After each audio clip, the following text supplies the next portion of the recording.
Hi, welcome to the panel Transitioning to Government from Private Sector. My name is Reilly Martin, and I'm the Executive Director for Technologists for the Public Good, which is a professional association for people who are reimagining how the government serves the public through technology.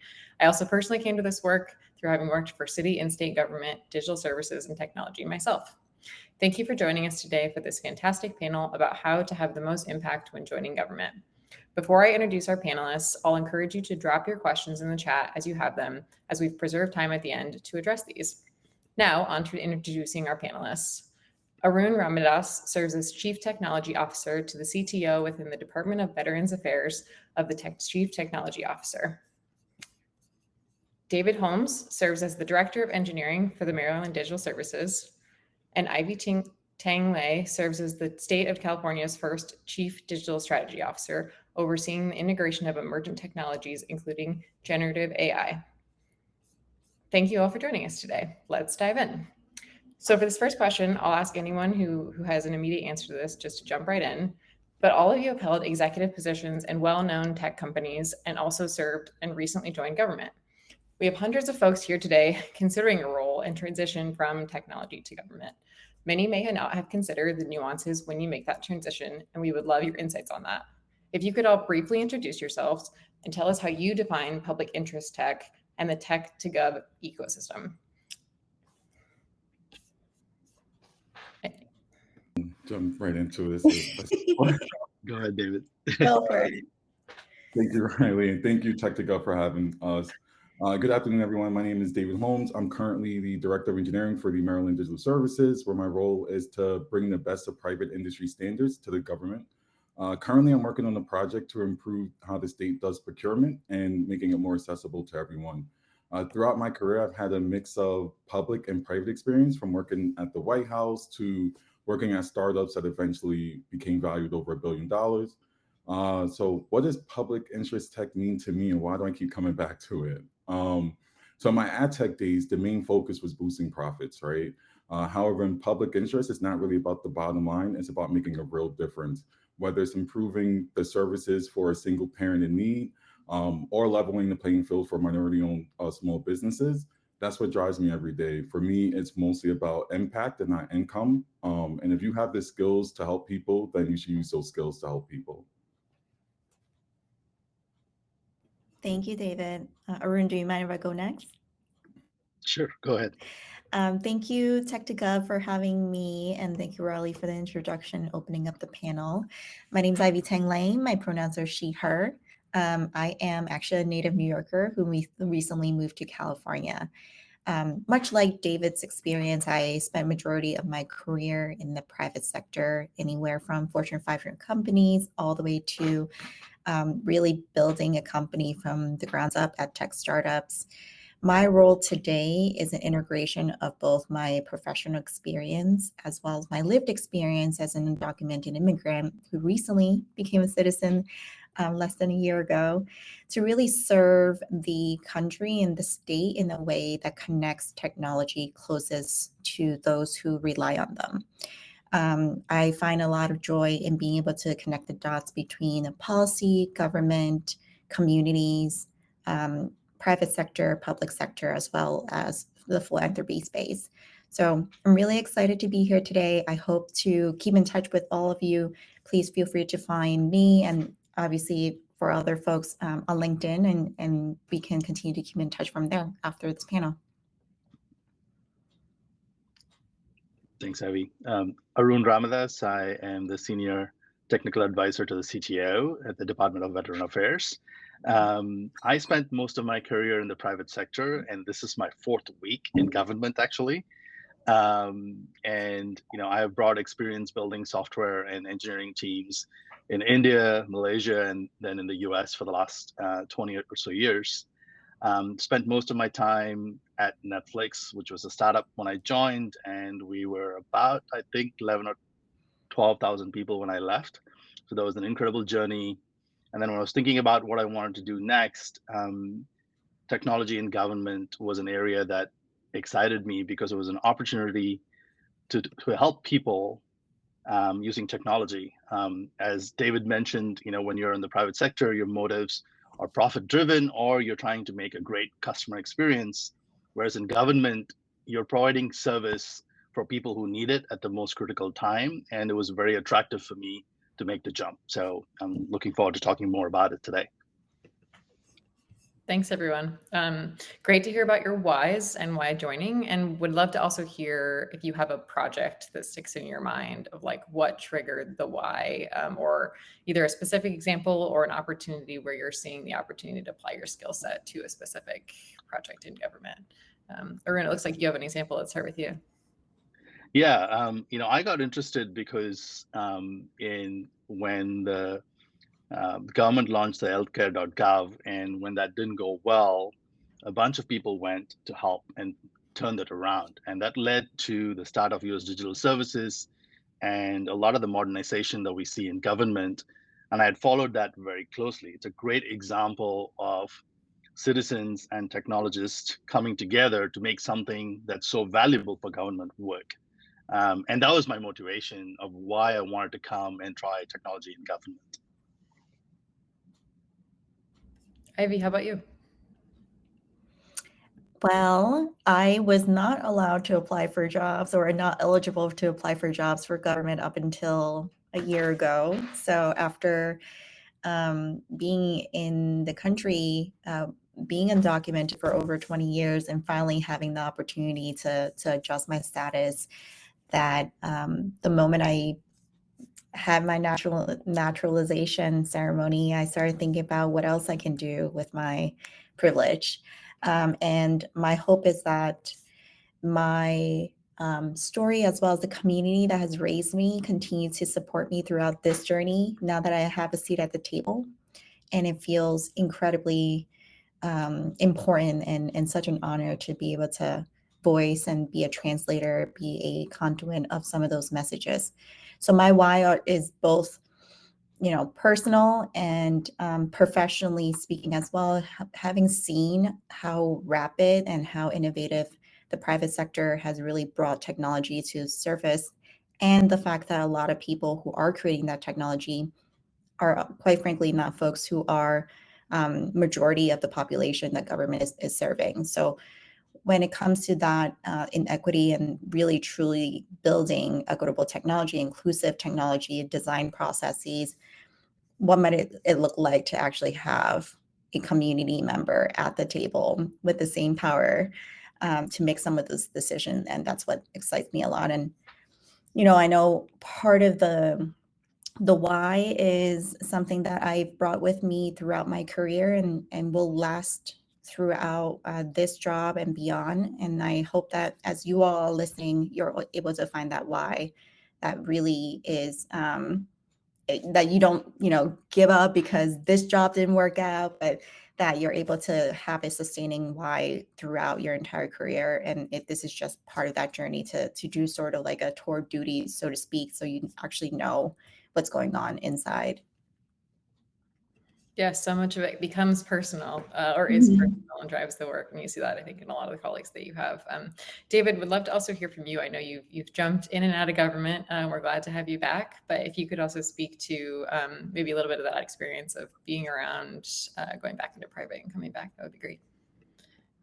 Yeah, part of my decision for coming back was, so when I was at the United States Digital Service, we worked on a project about student loan and student debt in default. And at the time, it was around $1 trillion. It's a little bit more than that now. And the White House wanted to say, like, hey, what can we do about this? What are the students' options? Default is rising. And at USDS, we had a saying that was designed with users and not for them. So instead of being at a round table with a lot of people and saying what we thought was best for users, let's go out there and actually talk to users and figure out what the problem is. So for this sprint, we went to a community college and we talked to a lot of kids. And during this discovery phase, we talked to one kid, and I'll never forget this quote. We said, hey, so after college, what are you going to do to pay off your debt? And he said, I just assume I'm going to be in student loan debt forever. I'm never going to be able to have a family. I'm never going to be able to get married. I'm never going to be able to have kids or have a home. And that really stuck with me. And then I remember when we all debriefed after that, and everybody had that same quote, right? Everybody said, this kid said that. And for me, I constantly think back that there was so many different options. What we ended up doing was building a wizard that explained all the different options for student loan debt and default and how to get out of it.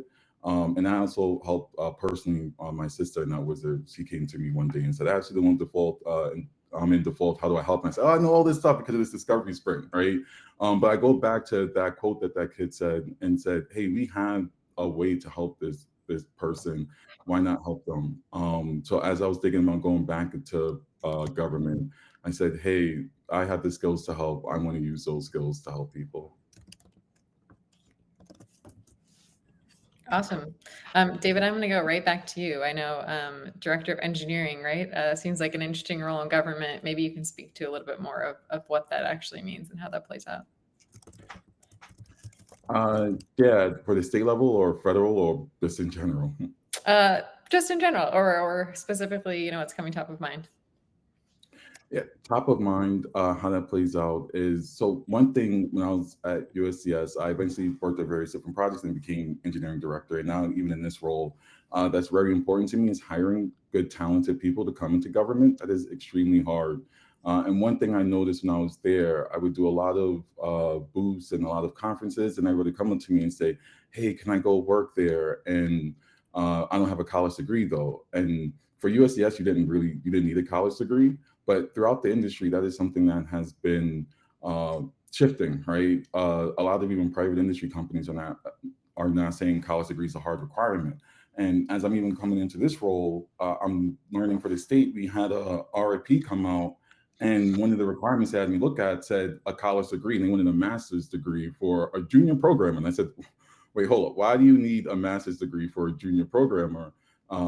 Why, and they came back to me and explained the why. So now in this position, I'm focusing on how do we actually transform, how do we open up the talent pool to all of these great engineers, right? And not just ones who went into the master's degree. This in this particular role, they wanted someone with a master's in computer science, and said, "Hey, great engineers come from all different types of backgrounds." I've met lawyers who shipped it and became a wonderful engineer. So it doesn't have to be computer science and doesn't have to be a degree. So those are things that's top of mind, is just how do we bring great people into government, and how do we knock down these hurdles that prevented great people from joining government, right? Even in federal government, there's some roles that are starting to not include drug testing, for example, right? Especially if it's legal in your state, and then you try to apply for federal government and get, "Hey, you did this in the past year, so you can't come on board." And we're losing great talent because of that. So I'm grateful that that is shifting, and that is something that is top of mind to me as I focus, especially on this new role, is how do we bring in that amazing talent. Good pitch for the folks here actively looking for roles and who may be intimidated by some of the role descriptions. People are here trying to make a difference and ready to hire you regardless of what you're bringing. So if you have the expertise, we're here and ready. Ivy, your role obviously as strategy officer, you're bringing your tech perspective to some of the projects in California. What are some interesting ways California is applying some of those technologies, whether it's generative AI or new trending technologies, or even just stable technologies? Oh, I missed the last part of what you said. I think Just, what are some ways that just California what are some ways California is either applying some interesting tech or tech to interesting problems? Yeah, absolutely. Well, California is uniquely positioned given that we hold a lot of the Silicon Valley based organizations. So I think in my first couple of initial engagement, it really does come down to like, how might we not reinvent the wheel? What are some frameworks that are already out there? There's got to be someone who's already tried to figure this part out. What are things that we can learn from them? So I think as much as we're thinking about innovating, there's also a lot of like dot connecting, which I mentioned is a lot of like what I'm focusing on. Like people, there are certain groups of people that have been siloed and they carry subject matter expertise that needs to be in the same room and just like really hash it out together versus trying to create separate or very similar solutions together. So as much as we're innovating and thinking about integration of generative AI and other emerging technology in a responsible way, there's also some of the reviewing and undoing and unlearning that needs to happen. And that's a process that takes an entire team. So We're really excited about some of the projects that we've led and pilots specifically called Digital ID.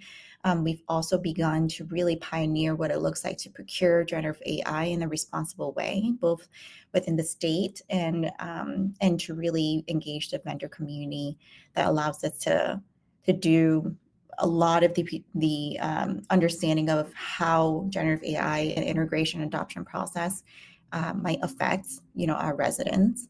And then in separate pieces, what are some things that we should be doing closer to a community that the state uniquely is in the position to do? So there is a lot around AI literacy.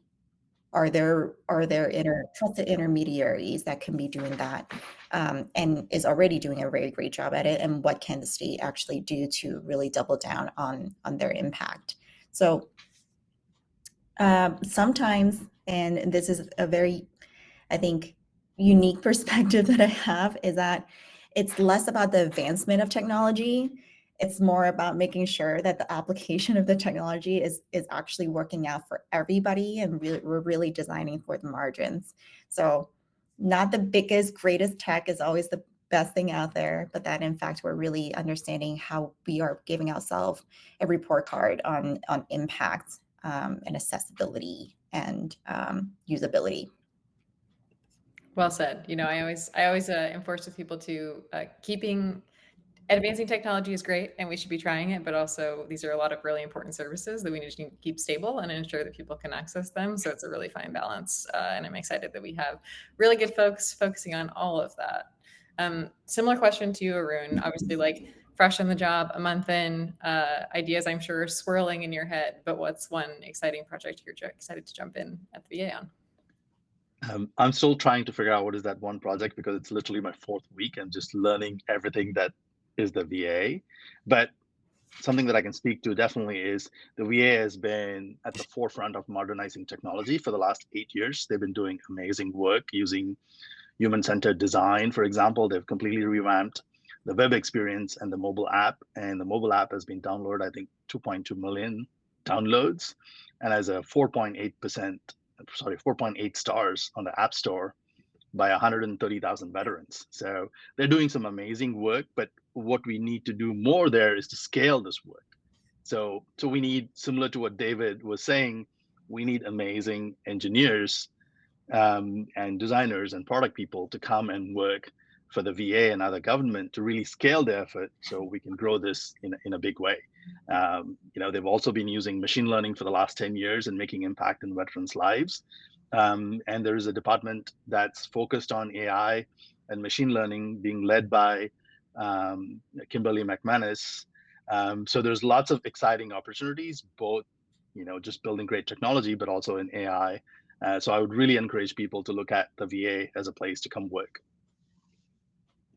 I'll also make a plug. These folks do have booths here today. So if you find their work exciting, make sure you stop in or at least chat with someone if you can. Aroon, maybe back to you, given that it is so fresh. I know there's a lot of assumptions as you're switching fields. Can you speak to some of the assumptions you might have had about government when you joined that may have been challenged? The biggest one was, people say it takes a long time, to get a job in government. And I can say my experience was not definitely that. I started talking to them in October, started my interviews in November, and I got an offer in February. So it took about, I think, 3.5 months, which is not a week, because I know in Silicon Valley, some of the companies can make an offer in a week. But for government, to be able to hire someone in 3 months is great progress. And it's not as complex either, in terms of, I think, people think about, okay, is there security clearance? Is there like processes? The people in government know what these are, and they prepare you really well. So do a ton of more work. The resume needed to be much longer. I think typically in the private sector, I would have really focused on a 1-page resume just on impact. But for government, there are requirements and that needed to be longer. But these are not complex things that get in the way. They're pretty simple problems, and there are people who tell you what you need to do. So I would say working in government is not as complex as sometimes it's built up to be. It's actually relatively straightforward. And in a few months, you could be here. So I would really encourage people to look into it. Great, yeah. And I will say we get a lot of questions and a lot of people being like, wait, what? My resume should actually be 5 pages long? Isn't that the opposite of what people are telling us? And the answer is like, yes, the instructions that do exist online are accurate for a reason for folks who are here pragmatically, but both for people being able to actually review your resume and make sure that they can offer you a good salary. So follow the instructions. They're there for a reason, and USA Jobs has done a good job highlighting those. Ivy, I see you off or on audio. So if you don't mind answering the same question, any assumptions you had about joining government that maybe were challenged? Well, my last role was in a civic tech organization called Exergy, if folks have heard of them. And so we work with government. So a lot of the assumptions that I made were kind of shadowed at that point in my tenure there in that period of time. I will have to say, what Aroon said definitely resonate. I'm also in my 4th week in my new role. And I think there is perhaps like the best way to summarize it is that it's what we know. Like it's not rocket science. It's what we know. They're just called different names. And there are acronyms to the wazoo. And so you kind of have to just like ask them to break it down a little bit. Some of the acronyms, some letters are silent. And so that really messes with me. So I would just like encourage you to ask as many questions as possible, because there's a whole language that is dedicated to government working. And as soon as you pick it up, just as you learn other cultures and other backgrounds and really getting to know the users, like getting to know government is very similar process. They just speak a little bit of a different language. And I'll say the second piece is I also started talking and exploring around fall of last year. And so when the timeline actually is very similar to Aroon. So it really is not, folks are working really, really hard to make sure that the hiring process is as efficient as it can be. So whenever you are talking to someone, just know that they're on your side and they're actually trying to get you in. And government is very, very, very aware about the amount of talent that's out there that's untapped. So the instructions are there for a reason. And at the same time, if something doesn't work, it's okay to ask. If you have a safe space, to be like, is there another way this can possibly turn out? And so just like find those people and know that today you have a network of people that you can begin to establish and be able to kind of like nudge and say, did this happen to you as well? And really hope that you all can lean into that community of folks that you're you're in the same space with today. Ivy, you served it up on a platter, so I'm going to take it. You joined us from an organization that was working with government, but not government itself. Obviously, we love it when people do join government itself, but that's not always an option for folks. Can you speak a little bit about your experience working for one of those organizations and the offsets maybe of one or the other? Yeah. It is a great middle ground for folks who, like I said, I didn't become a citizen until a year ago, that if you are looking to work within social impacts and GovTech space, that you can lean into some of the vendor communities that are out there. And those are folks who contract with government in different capacities to build similar technology that we are doing internally as well. And that job, I have been very blessed to be welcomed by a community of people who my partner likes to say, like, those are your people. And they really validated some of the hopes and dreams I wanted to have with the tools and the expertise that I had coming into GovTech and civic tech space.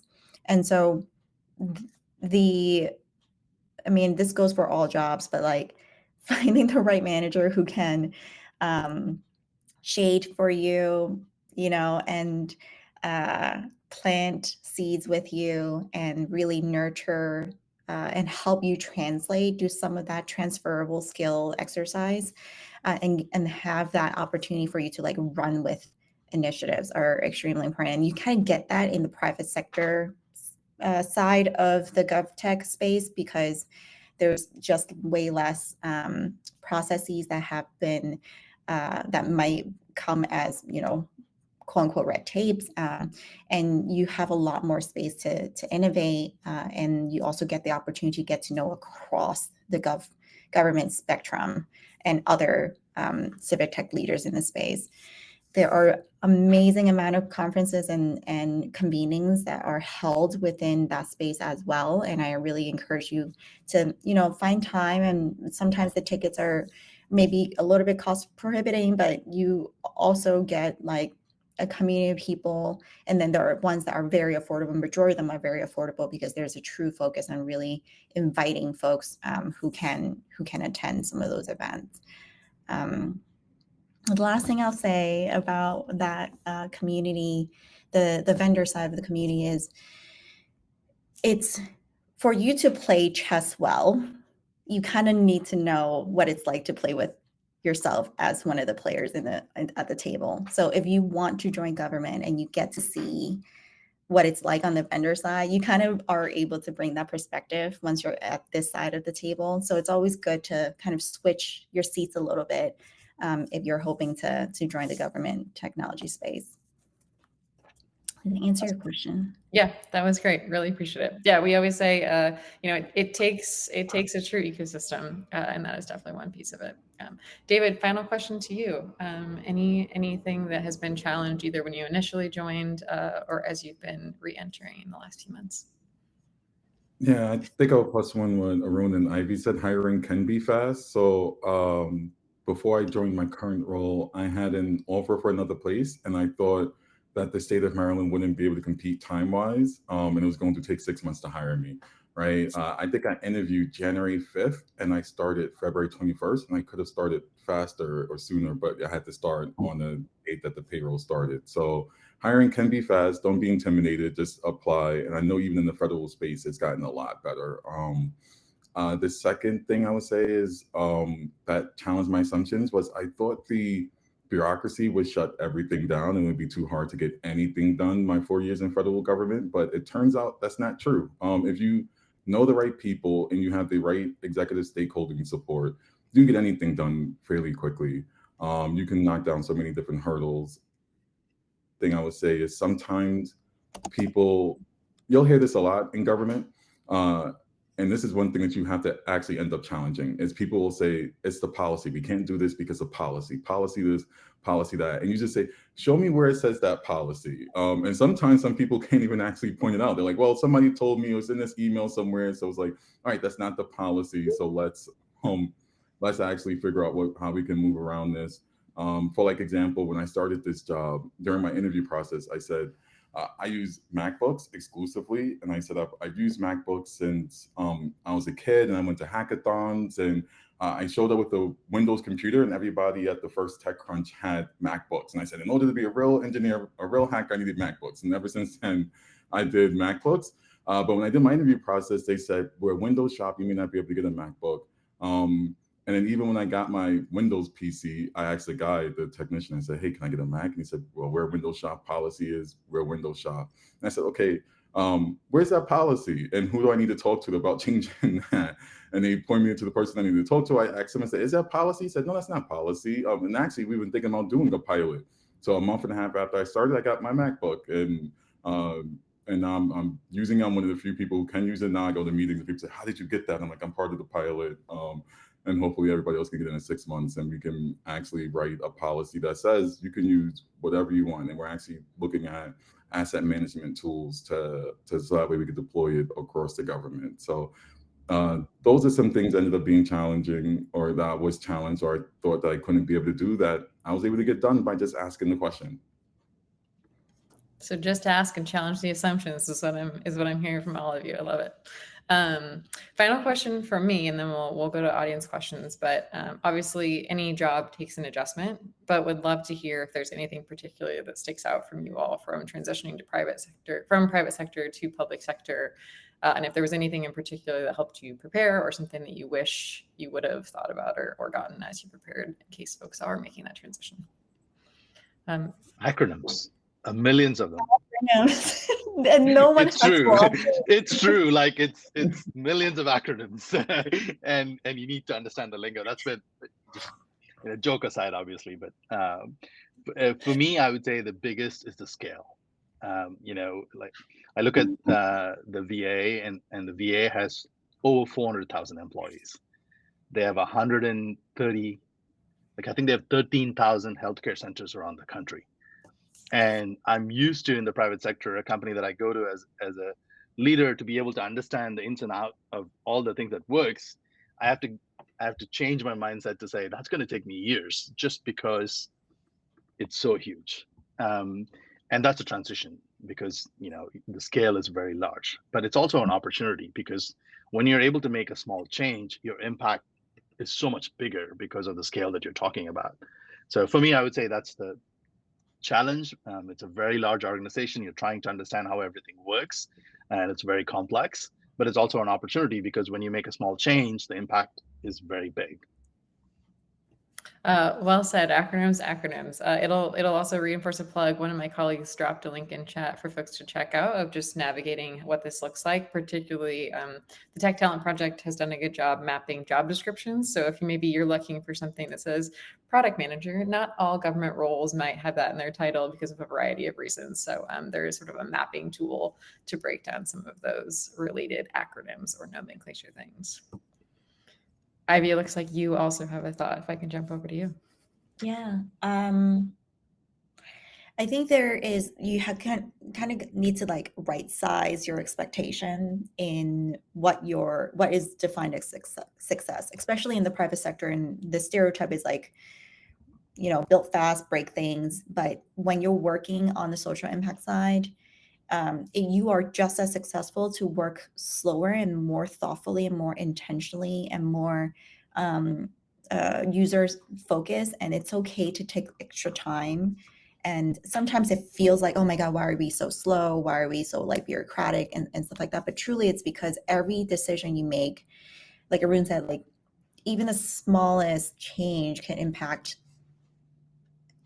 thousands of people that you are hoping this is the right decision, but then you kind of like make sure you have a fallback plan to ensure you are able to kind of iterate and move forward. So it's a lot of responsibility, but it is also such a privilege to be in a position where you have the opportunity. You're really should be encouraged to make some of these decisions in the most,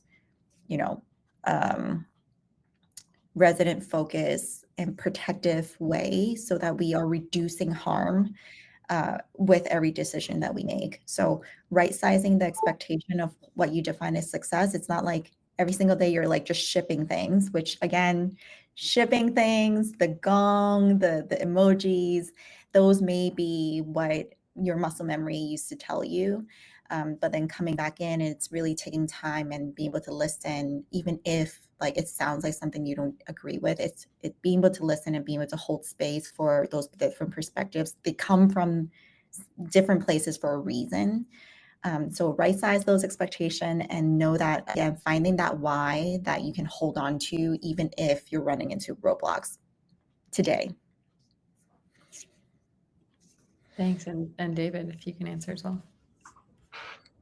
Yeah, the adjustments is hard, right? Especially because, like Ivy was saying, you can move fast in the private sector, right? So, for example, my MacBook wouldn't have took a month and a half, right? I would have probably gotten it next week. It would have just ordered it, and it wouldn't have been a big deal. But and plus one tour of the room was saying as well, learning all the acronyms and the policies in place is really difficult. And then when you become in government, you just start talking in acronyms. So you just have regular conversations, and you start saying, my wife is like, I don't understand what you're talking about. And I have to take a step back and say, oh, I forgot I have to actually say the acronym out loud. I'm just so used to just saying it. But some advice I would give, right? One great thing about working in government, federal, state, or local is it's so much public information. Everything is publicly documented. You really do work and live in public in the government space. So really just take the time to read all the documentation that's available, especially if you're going through an interview process, right? So for my current role, when I was going through the interview process, they mentioned an acronym, right? It was called MITDP, which in Maryland stands for Major IT Development Projects.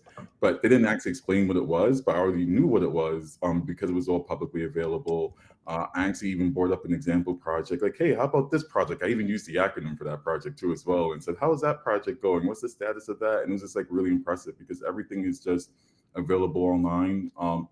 When I was part of the transition team back in 2020 on the Biden-Harris transition team, we didn't have a lot of access to things for various reasons during that time. And one of the things that was really helpful was all that documentation, was reading the Office of Inspector General reports, going through, and then when we was able to get access to everything, just being able to be on the ground and say, hey, what about this? What about that? Because you've already done all of your research up front. So all of it's there.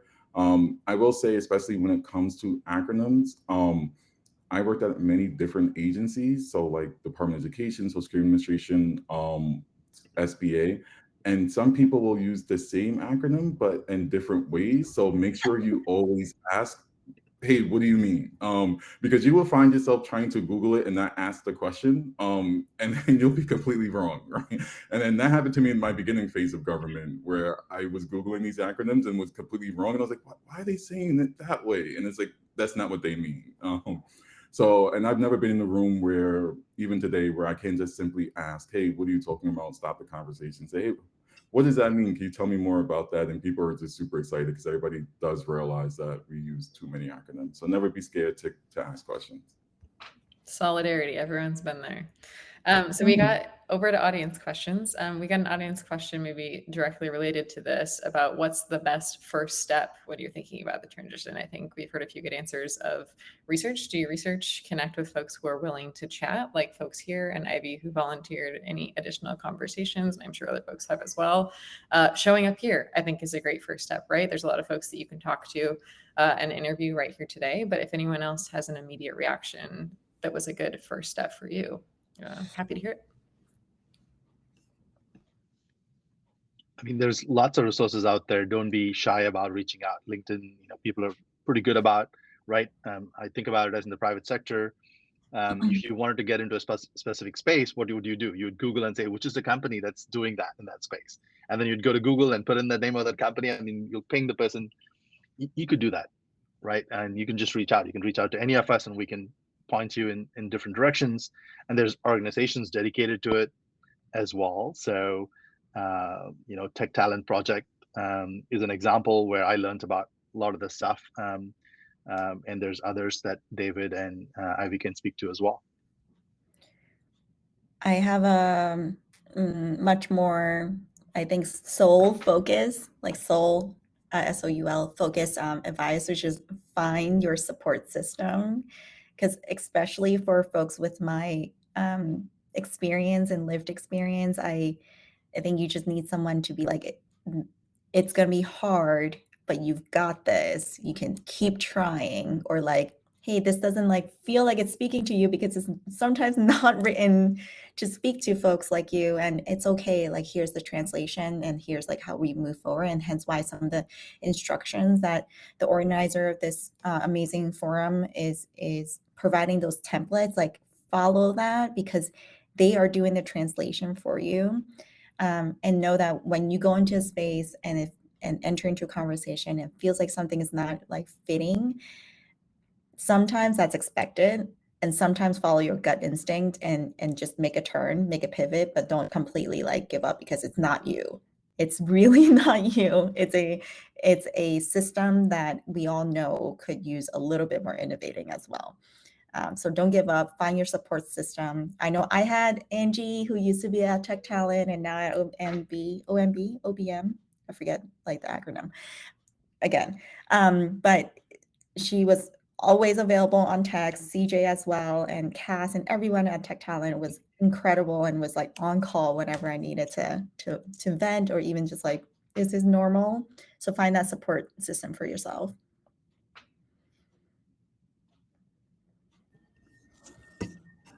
David, you have reactions? Yeah. Well, you all are taking the first step, right? You all came today. You're all part of Tech to Go, so you all took the first step. That's the first step, is just starting to get out there and applying. I'll say second step is there's a lot of conferences, a lot of free things. So make sure that you're keeping up to date. I know Code for America is coming in May. And follow people on social media who's always talking about civic tech, right? You could go down the rabbit hole on LinkedIn or social media and just start adding people. People are always, I've never met someone that, people don't really ask us about our jobs every day. So anybody's willing to talk about it and say, hey, how's your job? What do you like about it? What do you hate about it? So yeah, just reach out to people and go to conferences and just start meeting people. But I would say you all took the first step today by being here. Thanks. We have another question about balance, right? Balancing of if you're coming from the private sector, there's a lot of talk about compensation package and how that may or may not align with government, work-life balance. Can any of you talk through your experiences and thought process when you were thinking about potentially weighing the mission and impact more than some of those factors? Aroon, you came off. Can I start with you? Yeah, sure. I think that was definitely the case with me. I think the impact was more important given how many people you can touch. And the other side of it is, the benefits are the same. Like I just literally just signed up for all of those things just a few weeks ago. And I would say they're comparative to the private industry in terms of what the benefits are. I think the comp itself might be different, but it's good. I think you can make a good living on it. So I think the impact is the part that really got me, and also the other things are, I would say, very good. So I think that there's definitely a difference. I wouldn't say the compensation is the same as the private sector, because that's not true. So, but all the other things are very good. I ditto Aroon. And also, measuring our self-worth on dollars is a concept that has been instilled upon us. And at some point at some point you make enough money and then you move on, and then, or you make enough money and you're miserable and you're spending on something else that's terrible for you. So I ditto what Aroon just said. And I want that colorful thing. What was that? I don't know. That was Oh, there Ivy's you go. aha moment. Okay. I don't know. David, also, do you have any thoughts? Obviously you said you were balancing one over the other, which is what we're hearing a lot these days. What tipped you towards government? Plus one, everybody, right? The impact that you can make a difference in someone's life. So at the federal level, it's across the nation, right? At the state level, it's a little bit closer, right? You can make impact to just direct citizens every single day. And that is just unmatched, especially those times where the days are hard and long. It's, at the end of it that there's light at the tunnel because you're there helping somebody. Amazing. I am going to close this out. I really appreciate you all sharing all your answers and folks sharing your questions. I know we weren't able to react to everyone's questions today, but there will be some follow-up from this event in general to answer additional questions. We're going to do a speed round, maybe 30 seconds from each of you. If someone were to join the government tomorrow or apply to a government role tomorrow, why should they do that? David, I'll start with you. I'll talk specifically for the Maryland Digital Service. People should apply. People should apply here. It's a greenfield. It's new. We have support from the Secretary of the Governor's office, so a lot of that bureaucracy can be cut down. We're hiring for product and design roles. We also just have a new CISO who's hiring for security roles. We're hiring for AI. Why people should just come is, as we all talked about, the impact just can't be matched, right? I'm sure you can hear in my voice the passion here. It's because I just can't get that anywhere else, right? I cannot get that in the private industry the same way I can get here. And please, if it's not even Maryland Digital Service, if it's the federal government or any state, please just apply. Just we need your help, right? We need to, and we would love to have you all. So thank you for having me as well, and thank you for taking a chance and time to listen to us as well. Aroon, over to you. Oh, Ivy, go ahead. Go for it. No, it's okay. Right. It's the same for me. It's the impact, right? When you think about it, people really depend on these services, whether it's the federal level or state level. It really makes a difference in somebody's life, right? At the VA, there are 18 to 19 million veterans who need these services. And when I think about what that means in their life, whether getting the benefits or healthcare, it really means changing a person's life. So if I spend 5 years, and if all I could do is change 3 people's lives, that is more than I would have ever done in my private sector life, and that matters significantly more. I think that's the opportunity that you have when you come to work here, is that irrespective of how hard something is, when you make a change, you are literally changing someone's life, and that matters a lot. So I really appreciate the opportunity to speak about this, and good luck to all of you guys who are trying. And it's not that hard; you can do it. Well, you should apply for government jobs because then we get to be coworkers, and I'm a really fun coworker. And it will be really great to work with you all because I know that David and Aroon both said it. We really do need more true diversity in mindset and lived experiences here, and hope that one day we can look back and say, now this is the second, if not the most important moment that we've had in government technology.